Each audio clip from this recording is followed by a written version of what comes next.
Ay kung hampasin kaya kita ng talangka para matawan ka. Well, it's nothing anymore my problem in mathematical equation that I don't understanding to say what you to me. You too dead hungry. Hoy, yung totoo, nag-a-addict ka ba o natukhang ka sa ibang bansa? Huh? Why is me going to be addict?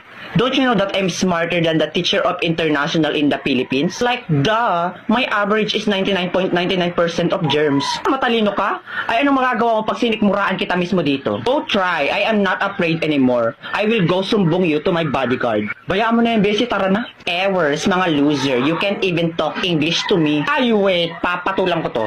You little bulwak na inidoro, you're making me irritate to the functionality of my brain that can sampal you little bigger booger that the size of your booger is 200% kilometer per hour with bacteria. Now B, it's your turn. Let me be the one to finish these cockroaches. Yeah, period. Galing mo talaga.